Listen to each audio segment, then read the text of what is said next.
Good evening everyone. एक बार फिर से शुरुआत करते हैं एक अच्छी सी क्लास की, जिसमें आज हमें निर्देशांक ज्यामिति को पढ़ना है, जो कि हमारा चैप्टर 7 है। ठीक है, और चैप्टर 7 का आज हम फोर्थ क्वेश्चन पढ़ने वाले हैं, वो भी 7.2 का। 7.1 हम ऑलरेडी कंप्लीट कर चुके हैं। ठीक है, तो क्वेश्चन की शुरुआत करते हैं। सबसे पहले बिंदु दिए हुए हैं। बिंदुओं -3, 10 और 6, -8 को जोड़ने वाले रेखाखंड को बिंदु -1, 6 किस अनुपात में विभाजित करता है। ठीक है, यानी इस बार क्या दिया हुआ है, इस बार ऐसा दिया हुआ है कि ये बिंदु A होगा कोई, और ये बिंदु B होगा, और उसको एक बिंदु काटता है C इस तरीके से। ठीक है, और इसके निर्देशांक -3, 10 है, और इस वाले के निर्देशांक कितने हैं, 6, -8 है। ठीक है, तो एक बिंदुओं इतने और इतने को जोड़ने वाली रेखा, ये एक रेखा है, को बिंदुओं इतने किस अनुपात में काटेगा। यानी इसका भी इस बार हमें क्या दे दिया, इसके भी निर्देशांक दे दिए। ठीक है, तो इस बार M1 और M2 नहीं दिया, बल्कि इनको पूछ रहा है वो कि ये इनका मान क्या होगा। ठीक है, अब देखो हम क्या निकालते थे, विभाजन सूत्र लगाते थे। ठीक है, हम लिखाते थे विभाजन सूत्र।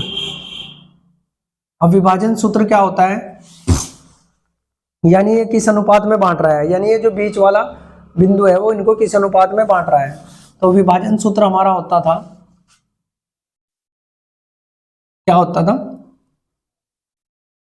m की गुणा किसके साथ होती थी, इसको मान लो x1 y1 x2 y2। ठीक है, तो m की जो गुणा होती थी, और इसको हम क्या मानते थे, xy मानते थे, है ना। तो जो विभाजन सूत्र है उसको ऐसे लिखा जाता है, यानी एक्स वाई की वैल्यू जो निकलती है वो कैसे निकलती है, m1 इंटू x2, यानी m1 की गुणा किसके साथ होती है, x2 के, प्लस फिर m2 की गुणा किसके साथ होती है, x1 के।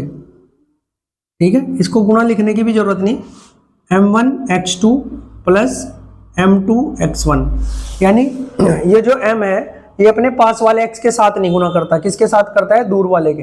ठीक है, तो m1 इसके साथ करेगा और m2 इसके साथ करेगा, और बटे में क्या रहेगा इनके, m1 प्लस m2। और सेम यही कंडीशन देखो, ये तो x के लिए वैल्यू है इसकी, और y के लिए सेम यही क्या कंडीशन होती है, m1, तो m1 अपने पास वाली y से नहीं मतलब रखता, किससे रखता है, दूर वाले, y2 प्लस m2 y1, बटे में क्या, m1 प्लस m2। तो ये फॉर्मूला हमारा होता था। लेकिन इस बार एक्स वाई जो हम ये मानते थे जो सूत्र के लिए है, उसके निर्देशांक दिए हुए हैं। तो यानी हम यहाँ डायरेक्ट लिख सकते हैं कि -1 और 6, क्योंकि ये एक्स वाई के जो निर्देशांक एक्स वाई है इसके निर्देशांक दिए हुए हैं, ये बराबर है। अब m1 की वैल्यू कितनी है, m1 की वैल्यू निकालनी है, गुणा में x1 की वैल्यू कितनी है, 6। ठीक है, प्लस m2 निकालना है, गुणा में x1 की वैल्यू कितनी है, -3, और बटे में क्या रहेगा, m1 प्लस m2, कोमा। अगर 6 के लिए वैल्यू निकालनी थी तो क्या आता भाई, ये आता m1 गुणा y2 की वैल्यू कितनी है, -8, प्लस m2 गुणा y1 की वैल्यू कितनी है, 10, और बटे में m1 प्लस m2। ठीक है, इस तरीके से हमें लिखना होता था। लेकिन अब हमें निर्देशांक तो दे दिए, तो अब क्या करना है, अकेले इस x से, यानी जो x है, तो x का जो मान आने वाला है वो इसका लिए ये आता है, और y के लिए मान क्या आता है, ये आता है। ठीक है, तो जहां x की वैल्यू दे रखी है -1, तो यानी मेरा काम अकेले इससे ही निकल जाएगी, m1 और m2 में दोनों इस अकेले से निकाल सकता हूं। अगर आप चाहो तो इससे भी निकाल सकते हैं, 6 को सामने रख के। ठीक है, तो मैं -1 को रखूंगा और बराबर में क्या रखूंगा, केवल इसकी वैल्यू, यानी इसको मैं लिख सकता हूं 6m1 प्लस ये माइनस का, सॉरी ये क्या हो जाएगा, माइनस का 3m2, और बटे में क्या है भाई, m1 प्लस m2। अगर आप चाहो तो आप ये 6 बराबर में रख के, है ना, और फिर ये इधर यहाँ से माइनस के 6m1, है ना, और प्लस के ये कितना 10m2, और बटे m1 प्लस m2, तो यहाँ से भी निकाल सकते हैं, ठीक है। लेकिन हमें मान तो केवल m1 m2 का निकालना है ना, तो यहाँ से निकाल लेंगे। अब क्या करेंगे, इसकी गुणा यहाँ होगी भाई, क्योंकि जो इधर बटे में है वो उधर बराबर के उधर जाएगा तो गुणा होगी। तो जब दोनों के m1 के साथ गुणा होगी तो ये भी माइनस का m1 हो जाएगा, और माइनस की गुणा जब इसके साथ होगी तो m माइनस का m2 हो जाएगा। बराबर में क्या रह जाएगा, 6m1 माइनस 3m2, ठीक है।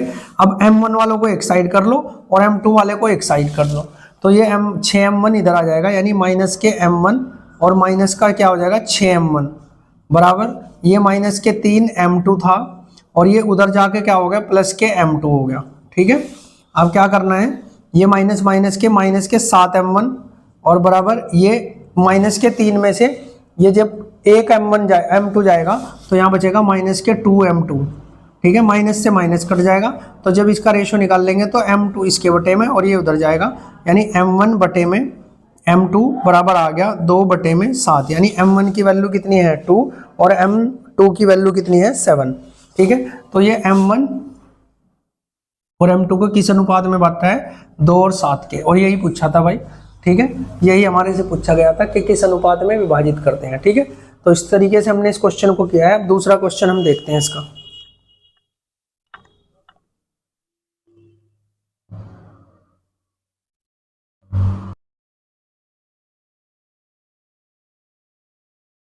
तो नेक्स्ट हमारा जो क्वेश्चन है वो क्या है, वह अनुपात ज्ञात कीजिए जिसमें बिंदुओं A इतना है 1 - 5 और B -4 और 5 को मिलाने वाली रेखाखंड X अक्ष से विभाजित होता है।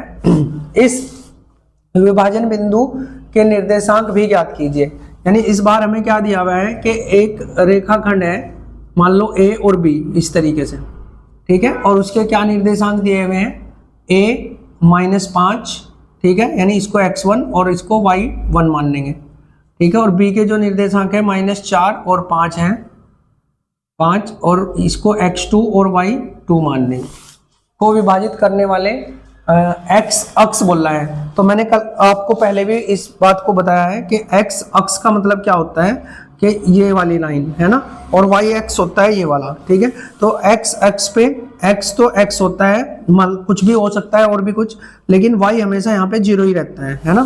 पिछली वीडियो में मैंने आप लोगों को बताया था भाई, y हमेशा, यानी जब भी x अक्ष की बात करेगा तो y हमेशा क्या रहेगा 0, यानी कोई एक तीसरा बिंदु मान लो C है या P मान लो, इसको कुछ भी मान लो, ठीक है, तो इसके जो निर्देशांक होंगे x तो रहेगा ही और y हमेशा यहाँ पे क्या रहेगा 0, ठीक है। अब मुझे ये नहीं पता ये किस किस अनुपात में बांटा है, क्योंकि अगर ये पता होता तो फिर यहाँ से हम x की वैल्यू आराम से निकाल पाते शायद, ठीक है। तो इसके लिए हमें सबसे पहले चलना पड़ेगा, ठीक है।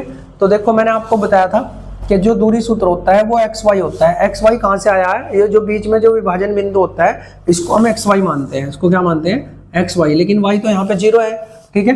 तो इसका मतलब ये है कि जब इसमें हम विभाजन का सूत्र लगाएंगे, कौन से वाला, m1 x2 plus m2 x1 बटे m1 प्लस m2, और दूसरा ये x के लिए है और y के लिए क्या होता है m1 y2 plus m2 y1 और बटे m1 प्लस m2, ठीक है।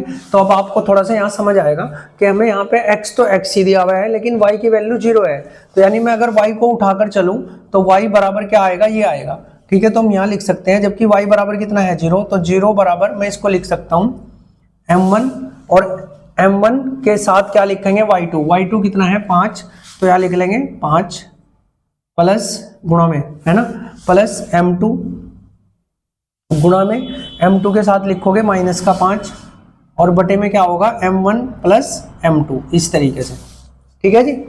तो अब इस m1 m2 की गुणा वहां करोगे तो ये तो 0 ही हो जाएगा, तो यानी हमारे पास क्या बचने वाला है 5 m1 और इसकी गुणा करोगे तो माइनस के 5 m2 और बराबर इसकी गुणा वहां हुई थी तो 0 इधर था लेकिन मैंने लिख दिया उधर, है ना।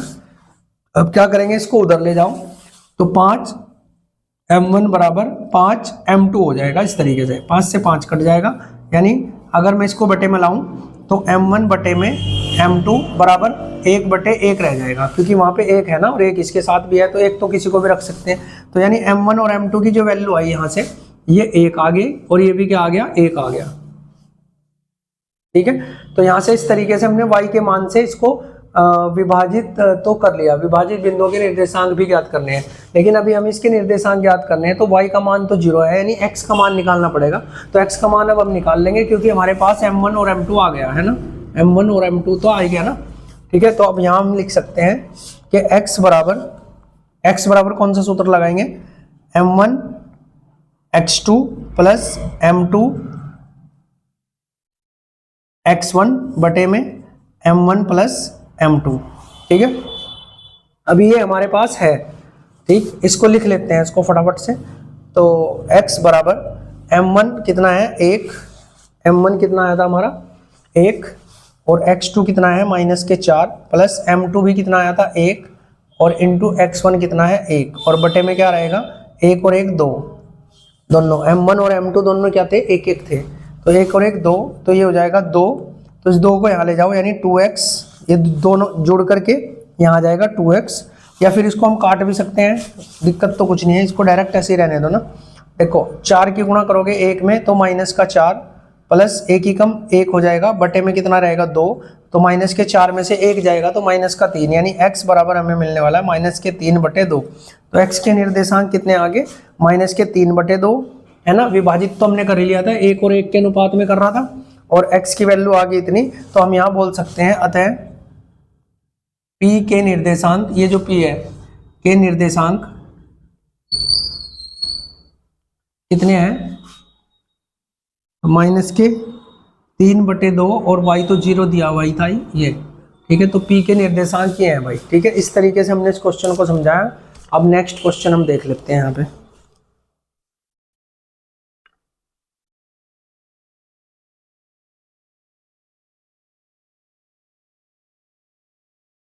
तो नेक्स्ट हमारा जो क्वेश्चन है क्वेश्चन नंबर 6, इसमें क्या पढ़ना है, यदि बिंदु A 1 2 4 और ये y है भाई, x 6 और 3 5 इस क्रम में लेने पर एक समांतर चतुर्भुज के शीर्ष हो तो x और y का मान ज्ञात करना है, ठीक है। x और y का मान ज्ञात करना है। तो समांतर चतुर्भुज मैंने पहले से बना लिया एक इस तरीके से, और a b c d इसके 4 कोने हैं, और इसमें a के निर्देशांक ये दिए हुए हैं, b के मैंने वो लिख दिए, c के यहाँ पे लिख दिए, और इसके ये लिख दिए।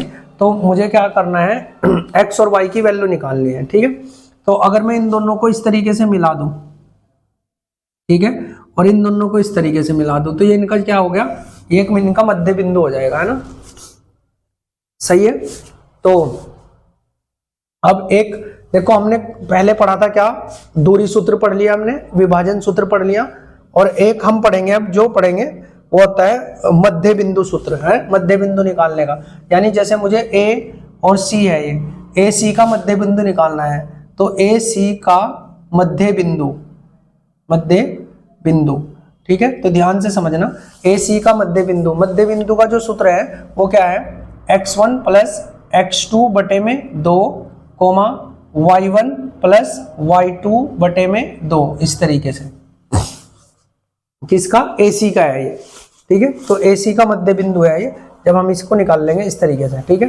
तो AC का मध्य बिंदु अगर मुझे निकालना है तो मुझे पता होना चाहिए कि AC जब मैं लूंगा, यानी जैसे ये है, सपोज करो ये A है और ये C है, और इसका मध्य बिंदु निकालना है, तो 1 2 इसके निर्देशांक है, और x और 6 इसके निर्देशांक है। तो इसे मान लेंगे x1 y1, और ये x2 y2 ये है ये हमारा, ठीक है।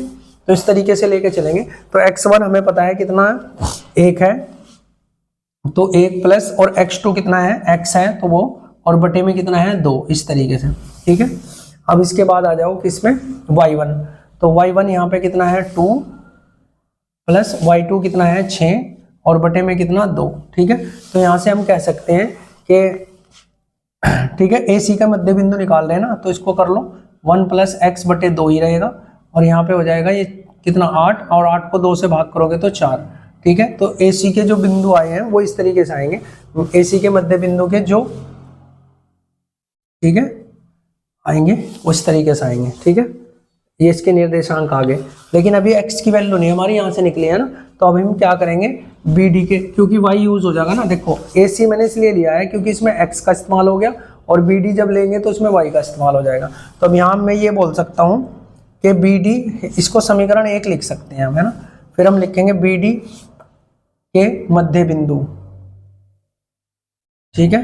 तो बी डी के जब मध्य बिंदु निकाल लेंगे तो आप खुद समझना, बी डी के मध्य बिंदु के लिए मुझे क्या करना पड़ेगा, वही x1 प्लस x2 बटे में तो 2 ही रहेगा, और कोमा y1 प्लस y2 और बटे में यहाँ भी क्या रहेगा, 2 रहेगा। ठीक है। अब इस बार x1 देखो, इसको x1 मान लो और इसको y1 मान लो और इसको x2 मान लो और इसको y2 मान लो। ठीक है। तो x1 कितना है हमारा 4 प्लस x2 कितना है 3, ठीक है, और बटे में कितना 2, कोमा y1 कितना है y प्लस और y2 कितना है 5 और बटे में 2। देखो ये हो जाएगा 7, यानी 7 बटे में 2 इसके बी डी के, 7 बटे में 2 और ये y प्लस 5 बटे में 2 इस तरीके से रख लो। ठीक है। तो इसको मान लो हम समीकरण 2। तो हम क्या करेंगे, समीकरण 1 व 2 से, समीकरण 1 व 2 से, तो समीकरण 1 व 2 से जब हम रखेंगे तो हम दोनों को बराबर रखेंगे इनको, है ना। समीकरण 1 2 से क्या करेंगे, इनको बराबर रखेंगे। तो किस तरीके से, जैसे ये मान लो 1 प्लस एक्स कंपेयर करेंगे ना इनको, और ये 4 है ना, और दूसरे वाले क्या निकाल ले मैंने, ये निकाल ले 7 बटे 2 और ये y प्लस 5 बटे 2। ठीक है, इस तरीके से। तो ये इसके बराबर है भाई, और ये किसके बराबर है, इसके। तो यहाँ हम लिखेंगे 1 प्लस एक्स बटे में 2 बराबर किसके, 7 बटे में 2, है ना, 7 बटे में 2, और इधर क्या लिखेंगे 4, और बराबर कौन है, y प्लस 5 बटे में y बटे में 2। तो इसके बराबर ये रख दिया और इसके बराबर ये रख दिया यहाँ। ठीक है। अब 2 से 2 कट जाएगा, ये एक उधर जाके घटेगा, तो x बराबर यहाँ से क्या आ जाएगा 6। तो x की वैल्यू हमने निकाल दी, और इसकी गुणा होगी तो ये हो जाएगा y प्लस 5 बराबर में कितना 8। ये देखो 2 चौक 8 हो गया ना, तो मैंने लिख दिया इधर, तो वो उधर जाके घट जाएगा, तो y बराबर कितना आ जाएगा भाई यहाँ से 3, क्योंकि ये 5 उधर घट जाएगा। तो हम यहाँ कह सकते हैं कि x और y की जो वैल्यू है वो कितनी है, 6 और 3 है। ठीक है। x और y की जो वैल्यू हमने यहाँ से निकाल ली वो 6 और 3 है। ठीक है। तो इस तरीके से क्वेश्चन हो गए भाई। अब हम इसके जो 2-3 क्वेश्चन जो भी बचते हैं वो अगले पार्ट में करेंगे। तब तक आप वीडियोस को सारी देख लेना अच्छे से, है ना, और अच्छे से नोट्स बना लेना, और अपने दोस्तों में शेयर करना वीडियो को। अगर आपको पसंद आती है तो इसको लाइक करना।